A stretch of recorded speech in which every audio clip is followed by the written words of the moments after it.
क्योंकि कर्म न करने की अपेक्षा कर्म करना श्रेष्ठ है। कर्म के बिना तो शरीर निर्वाह भी नहीं हो सकता। ऐसे अनेक छद्म ध्यानी हैं जो अपने आप को उच्च कुलीन बताते हैं, तथा ऐसे बड़े बड़े व्यवसायी व्यक्ति हैं जो झूठा दिखावा करते हैं कि आध्यात्मिक जीवन में प्रगति करने के लिए उन्होंने सर्वस्व त्याग दिया है।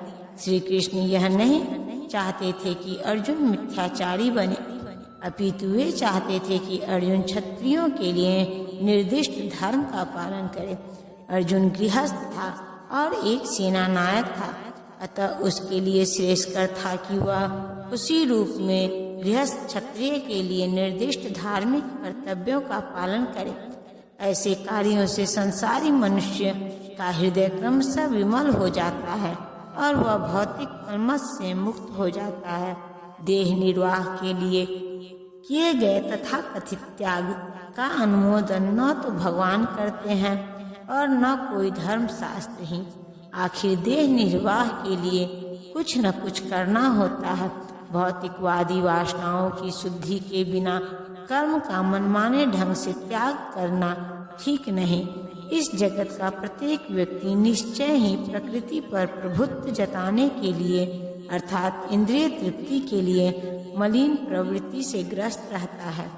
ऐसी दूषित प्रवृत्तियों को शुद्ध करने की आवश्यकता है। नियत कर्मों द्वारा ऐसा किए बिना मनुष्य को चाहिए कि तथाकथित अध्यात्मवादी बनने तथा सारा काम छोड़कर अन्य पर जीवित रहने का प्रयास न करे। श्री विष्णु के लिए यज्ञ रूप में कर्म करना चाहिए, अन्यथा कर्म के द्वारा इस भौतिक जगत में बंधन उत्पन्न होता है।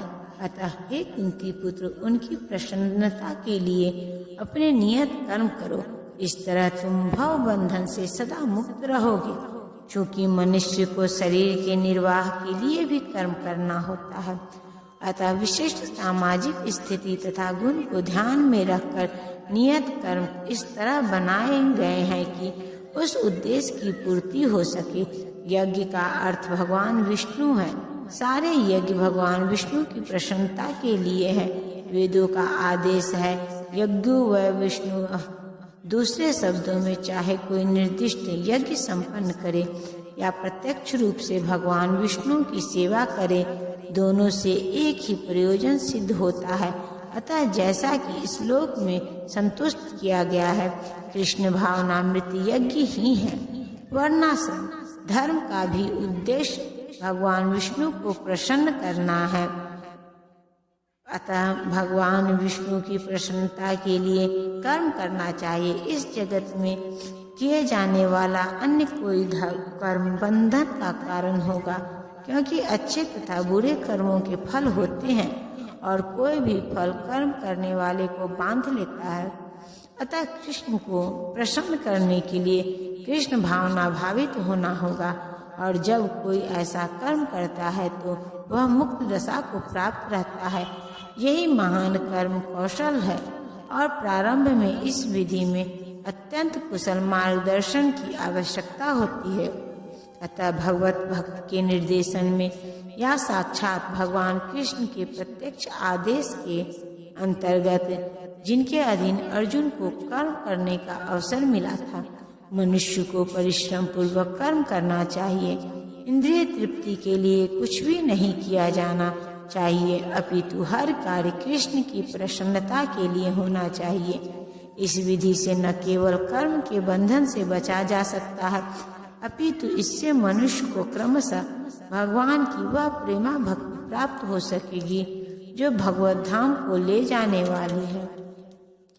सृष्टि के प्रारंभ में समस्त प्राणियों के स्वामी ने विष्णु के लिए यज्ञ सहित मनुष्यों तथा देवताओं की संतति को रचा है और उनसे कहा, तुम इस यज्ञ से सुखी रहो, क्योंकि इसके करने से तुम्हें सुख पूर्वक रहने तथा मुक्ति प्राप्त करने के लिए समस्त वांछित वस्तुएं प्राप्त हो सकेंगी। प्राणियों के स्वामी विष्णु द्वारा भौतिक सृष्टि की रचना बुद्धिजीवी के लिए भगवत धाम वापस जाने का सुअवसर है। इस सृष्टि के सारे जीव प्रकृति द्वारा बद्ध हैं, क्योंकि उन्होंने श्री भगवान विष्णु या कृष्ण के साथ अपने संबंध को भुला दिया है। इस शाश्वत संबंध को समझने में वैदिक नियम हमारी सहायता के लिए है। जैसा कि भगवत गीता में कहा गया है, भगवान का कथन है कि वेदों का उद्देश्य मुझे समझना है। वैदिक स्तुतियों में कहा गया है कि अतः जीवों के स्वामी प्रजापति श्री विष्णु श्रीमद् भागवत श्री सुखदेव गोस्वामी ने भगवान को अनेक रूपों में पति कहा है। प्रजापति तो भगवान विष्णु है और वे समस्त प्राणियों के, समस्त लोकों के तथा सुंदरता के स्वामी हैं और हर एक त्राता है। भगवान ने इस भौतिक जगत को इसलिए रचा है कि बुद्धिजीवी यह सीख सके कि वे विष्णु को प्रसन्न करने के लिए किस प्रकार यज्ञ करें, जिससे वे जगत में चिंता रहित होकर सुख पूर्वक रह सके तथा इस भौतिक देह का अंत होने पर भगवत धाम को जा सके। बुद्धिजीवी के लिए ही यह संपूर्ण कार्यक्रम है। यज्ञ करने से बुद्धिजीवी क्रमशः कृष्ण भावना भावित होते हैं और सभी प्रकार से देव तुल्य बनते हैं। कलयुग में वैदिक शास्त्रों ने संकीर्तन यज्ञ का विधान किया है और इस दिव्य विधि का प्रवर्तन चैतन्य महाप्रभु द्वारा इस युग के समस्त लोगों के उद्धार के लिए किया गया। संकीर्तन यज्ञ तथा कृष्ण भावनामृत में अच्छा तालमेल है। श्रीमद् भागवत में संकीर्तन यज्ञ के विशेष प्रसंग में भगवान कृष्ण अपने भक्त रूप में निम्न प्रकार से उल्लेख हुआ है। जो कर्मेंद्रियों को वश में तो करता है, किंतु जिसका मन इंद्रिय विषयों का चिंतन करता रहता है, वह निश्चित रूप से स्वयं को धोखा देता है और मिथ्याचारी कहलाता है। ऐसे अनेक मिथ्याचारी व्यक्ति होते हैं जो कृष्ण भावनामृत में कार्य तो नहीं करते, किंतु ध्यान का दिखावा करते हैं, जबकि वास्तव में वे मन में इंद्रिय भोग का चिंतन करते रहते हैं। ऐसे लोग अपने अबोध शिष्यों को बहकाने के लिए सुस्त दर्शन के विषय में भी व्याख्यान दे सकते हैं, किंतु इस श्लोक के अनुसार वे सबसे बड़े धूर्त हैं। इंद्रिय सुख के लिए किसी भी आश्रम में रहकर कर्म किया जा सकता है, किंतु यदि उस विशिष्ट पद का उपयोग विविधाओं के पालन में किया जाए तो व्यक्ति की क्रमशः आत्मशुद्धि हो सकती है। किंतु जो अपने को योगी बताते हुए इंद्रिय तृप्ति के विषयों को खोज में लगा रहता है, वह सबसे बड़ा धूर्त है। भले ही वह कभी कभी दर्शन का उपदेश क्यों न दे, उसका ज्ञान व्यर्थ है, क्योंकि ऐसे पापी पुरुष के ज्ञान के सारे फल भगवान की माया द्वारा हर लिए जाते हैं। ऐसे धूर्त का चित्त सदैव अशुद्ध रहता है, अतएव उसके यौगिक ध्यान का कोई अर्थ नहीं होता।